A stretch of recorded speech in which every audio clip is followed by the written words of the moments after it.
Hello, beautiful souls. This is Elena Maria Fouché with Mindfulness Made Easy. I want to talk a little bit today about something I think about a lot. Have you ever wondered why you have to practice regularly or frequently? Like, how come once you get used to mindfulness and you get good at it and you kind of know how it works, you have to keep doing it? It's kind of interesting. One of the things people often say, and an analogy I use, is it's a lot like brushing your teeth.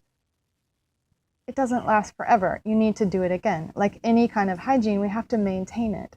And mindfulness is a lot like sort of clearing out the cobwebs when we sit down to practice. We really help ourselves get clear again, clear and clean. Well, that's a nice analogy, but it doesn't really help us so much understand why.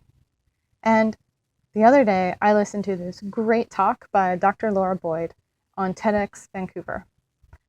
And she was talking about neuroplasty. And I got this really nice aha moment that I want to share with you. And when she was talking about neuroplasty, which is the brain's ability to change based on your behaviors, meaning all of your behaviors. So your brain is constantly changing. What she was pointing out is that every single behavior that you do changes your brain. Now, if it's a behavior you don't do very often, you probably just have a short-term change. If it's a behavior you do really often, your brain actually changes the structure. It creates what I like to think of as a pathway for that activity. So let's say you're learning to eat with a fork and a knife. At first, you're really clumsy, and your brain has to try and figure out, okay, how do I hold the fork? How do I hold the knife? What do I do with this thing? How does it work? Get it to my mouth. There's a whole lot of different parts of the brain that have to connect in order for you to be able to do that. And because you do it a lot, because you redo this behavior every day, probably 3 times a day, you're constantly not only creating, you're also maintaining those structures in your brain for eating with a knife and fork. Great. All right. What if, though, you moved somewhere that doesn't use a knife and fork and you started using chopsticks?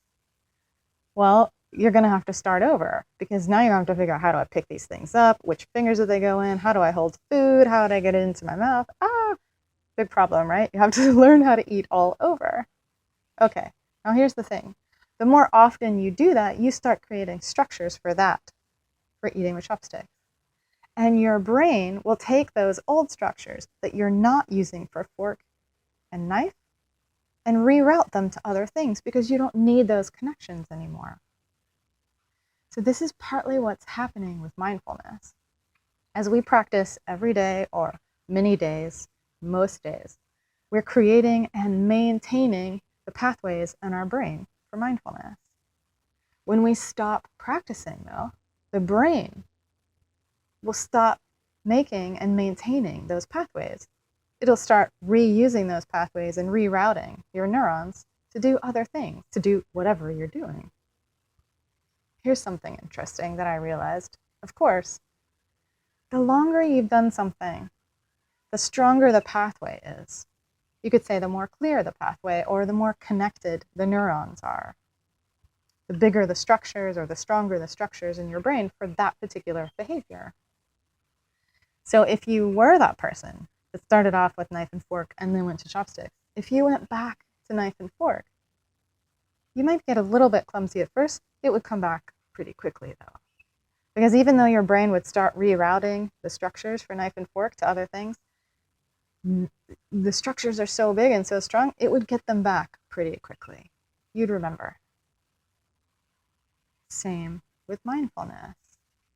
If you practice every day, you're maintaining those structures. When you stop, your brain starts to reroute those structures and use those pathways for other things. As soon as you come back, though, if you've done it long enough, if your learning is deep enough and good enough, if the structures are really there in your brain, it's pretty easy to come back. Your brain will rewire those structures pretty quickly. This is really nice, because what this says is, yeah, practicing regularly is a great idea. As much as we can, we're helping ourselves to maintain, create, and keep maintaining, keep creating these structures. And when we do stop and we realize, oh my gosh, my ability to be mindful in this situation is not so great, which happens to me fairly frequently, at least when I'm not practicing. Whenever we realize that, we can go back to mindfulness and start practicing again and get it back pretty quickly. Our brain will recreate those structures pretty fast, especially if it's something we're good at and we've put a lot of mental resources, time, and energy into doing. Hope that helps. See you next time. Bye.